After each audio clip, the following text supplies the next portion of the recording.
Welcome back to Around Our World in 80! We are starting off the rest of our Israel vlogs, which are going to be plentiful. So we're talking about day 3, right? Correct. Okay, still based in Netanya, which is like northern Israel. And we all piled into our van and drove like an hour and a half? Is that right? Yeah, it was about that. I know we passed Nazareth on the way. We like waved, said hello. But we didn't stop and we went to Capernaum. In Capernaum is the synagogue where Jesus attended prior to like officially starting his ministry. They believe that the particular synagogue that is in the excavation of the ruins is where Jesus actually opened the scroll and read from Isaiah saying, "I am the Messiah. Thanks and good night." Well, the one that's there right now is the one that's on top of the synagogue that would have been there. Right, because everything in Israel is in layers. Like onions. Like onions. So like the further down you go into the earth, like the older in history you go, and everything on top is newer. So that was really interesting to see, not just the synagogue, but like how they built the town around the synagogue, like the civil engineering kind of thing, if that makes sense. And also at this place is the house where Peter's mother-in-law was supposedly. And so she like had this little tiny house, and then they built this like church on top of it, but not sitting on top of it. It's like raised up. How would you explain that? It's elevated above it. It's lofted above it. That's a good word, lofted. And it was beautiful. And it had a glass floor in it, so you could go. It did. And then it had a big opening in the middle, so you could go and look down at the pile of rocks that used to be someone's house. Yeah. That was supposedly Peter's mother-in-law. I think that's a very good point right there. For a lot of these things in Israel, when we went, a lot of it seemed like it was a pile of rocks that like supposedly was something. Some of the piles of rocks felt more meaningful because of the way that the excavation was, and then some of them you're just looking at them and you're like, it's a pile of rocks. After that, we went to the town of Tiberias. Is that correct? Well, wait, time out. Go back to Capernaum. That's also the place where Jesus made fish breakfast. Supposedly, in the Bible, not supposedly on this part, but the place that we were visiting was supposedly the place in the Bible where Jesus called his disciples, and he said, "Hey, I know you haven't caught anything all night. Throw your net on the other side of the boat." And they did, and they had so much fish they couldn't haul it in. And then that's also the place where after Jesus rose from the dead, he went back to that spot because that's where Peter was fishing, and made fish breakfast for them and gave Peter the opportunity to redeem himself after denying him 3 times. So that was a cool spot to see. It was like off in the distance over there. Then we went to Tiberias. What was in Tiberias? Well, there was the nice like subdivision plantation place that we drove through for a while trying to find our boat ramp. Oh, that's right. And we drove out and around to the other side of the gas station and went down there, and there was our boat ramp. Yes. And our ancient boat museum. Yes. Which actually has a legit 2,000-year-old fishing boat in it. That was preserved in the mud. So I guess there was a drought, it was like 20-ish years ago, something like that. And the Sea of Galilee dried up significantly and exposed this boat that was in the mud. And they excavated it, and 2 brothers found it. Yeah. And cleaned it up over the course of several years. It was very cool because they documented the entire thing.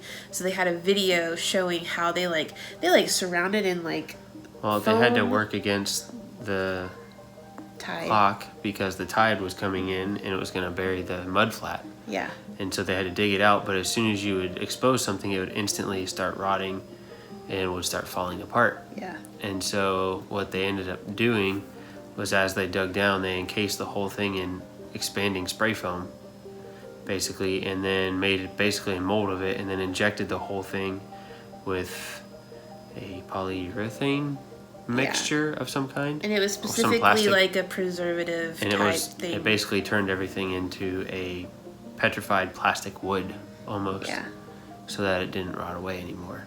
And then over the course of several years, they chipped away at the foam and stuff like that to actually show the boat and pieced it back together.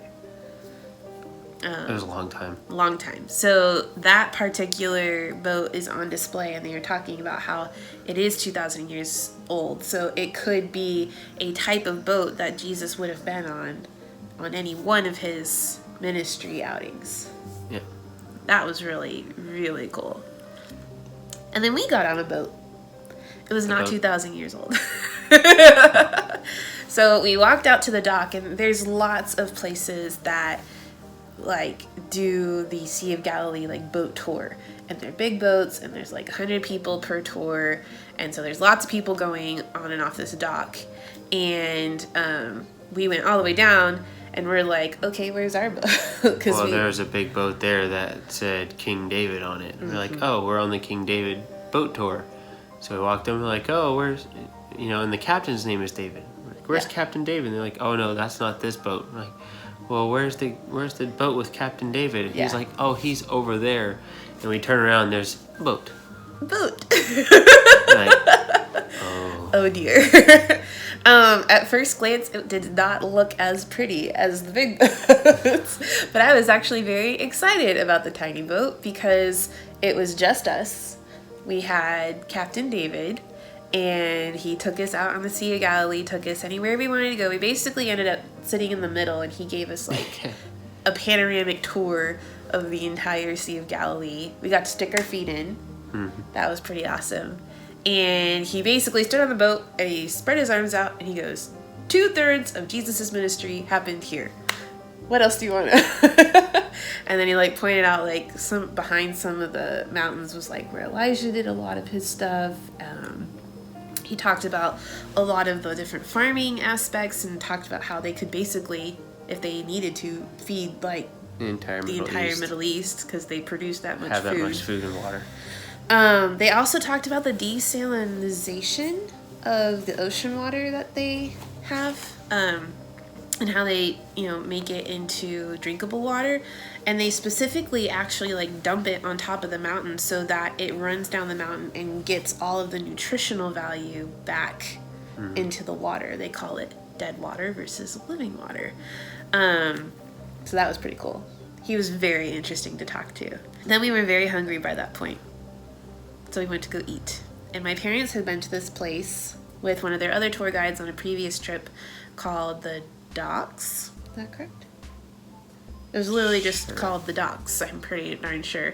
And it was a dock where the restaurant was, and they smoked fish, and you sat like right there on the Sea of Galilee. And Jared's just double checking for it. Decks. So we went there. That's right, people. I found that on Google Maps in like 5 seconds. He's pretty good at it. So we sat there. I ended up getting a steak just because of my gluten allergy stuff. But you guys did the family style fish.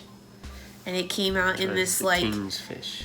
Giant, not the King's fish, it was St. Peter's fish. Or St. Peter's fish. Yeah. It came out in this like giant pile with a sweet potato in the middle. So eating that was a show in itself. It was skin on though. And bone in. Well, So. that would be the definition of skin I on. understand. I'm just saying, in case people don't know, because It's they hard get to their debone a fillets. fish that you haven't taken the skin off.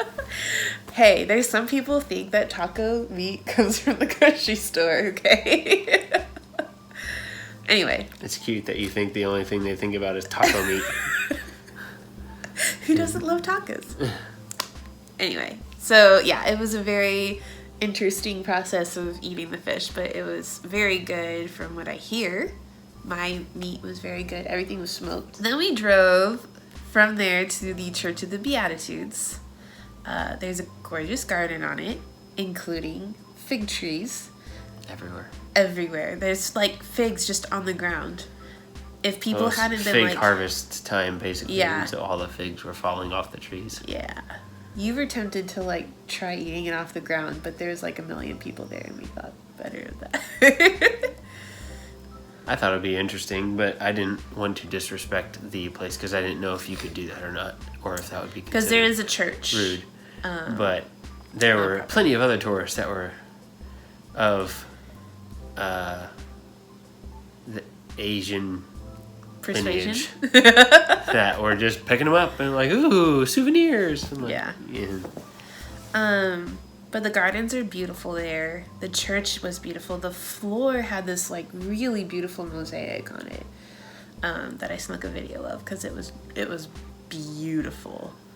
And so then as a family we sat down on top of the hill, still on the church property, looking down over the Sea of Galilee, and we talked about the Beatitudes and Sermon on the Mount. Yeah. So that was a very cool thing that we don't usually do as a family, but I really enjoyed. In the approximate supposed location where that sermon actually took place. Yeah. And then probably one of the biggest cultural experiences, we went to the grocery store. After a long drive. After a long drive back. Everything's in Hebrew, so we're like trying to translate with Google Translate to see the ingredients. It's not working. A lady got mad at us because we were standing in front of the chocolate trying to figure out if it was gluten-free, and I guess we had been standing there too long. Like 3 seconds. Yeah. But we found some very nice people that we showed them like a box of cereal I was trying to get, and I said, hey, I showed him my card. I said, I can't eat gluten. Does this have gluten in it? And he actually showed us the word that in Hebrew meant gluten-free or that it had gluten in it. So I was able to take a picture of that on my phone, and we could then look on the boxes of other things. And surprisingly, a lot of the boxes there, just kind of like they have in the United States, actually have like a specific box that states like allergy warnings. Mm-hmm. So once we knew that and had understood the word written out, that was a lot easier to manage. My dad and uncle also found Baptist beer. Baptist beer. So yeah, we all ran around and got ingredients for stuff that we wanted to eat. And then we ended up having chicken and onions and peppers that night. It's tacos, basically. It was not tacos. Okay, sorry, not tacos. Fajitas. It was fajitas without Sans the tortillas. tortillas. That's a good point. But the rest of us had bread and things that we could use with it if we wanted Yeah, to. I did not. What I really appreciated about that apartment too is that the grill was right outside on the porch, and so the kitchen was right there, and then the window opened, and then the grill was right there. So even though we were technically in like different parts of the apartment, like we still could all hang out as a like family. Inside and outside. Yeah. Well, some places don't have that, so. And then some people. Everywhere has an inside and an outside. They don't have the window that allows you to like see you as you're grilling, and I'm like washing dishes. So that was pretty cool. Overall, what did you think of day 3? Day 3 was one of the maybe slower days for me, just because I wasn't as up to speed on knowledge stuff as much. We played Bible trivia on the way there and on the way back a little bit. And thanks, Uncle Tom. Yeah, I was not answering questions very much. It was hard not to just look at it from a touristy standpoint for that day, but the boat ride was really fun. Yeah. The learning about the ancient boat was really cool. Just my how-to brain. Yeah. Figuring that out. The engineering aspect of it. I think that's a good synopsis. The lunch was really good. It was very messy, but it was very good. This was like our first, for you and I, like big historical touring day. And so it was a good day compared to what we were about to go into, because I feel like the amount of information we got after that was like 10 Overload. times. Yeah, it was definitely overload. So today, like, that day was particularly good from a information side. We weren't super overwhelmed, and we got to still appreciate a lot of the places where Jesus's ministry happened. And for me, when I was preparing for this trip, it was really difficult to like know how to prepare. So like I would remember or appreciate what I was looking at. But what I found is that I don't really think the preparing beforehand aspect was as important, because now that I'm back and I've been to those places, now that when I study the Bible or you know, look through one of the aspects of Jesus's ministry, now I have more of an appreciation for it because I've been there. So it's more retroactive for me than trying to prepare for it beforehand. All right, next week, day 4, and it gets crazy. We have a lot of information that comes at us next week.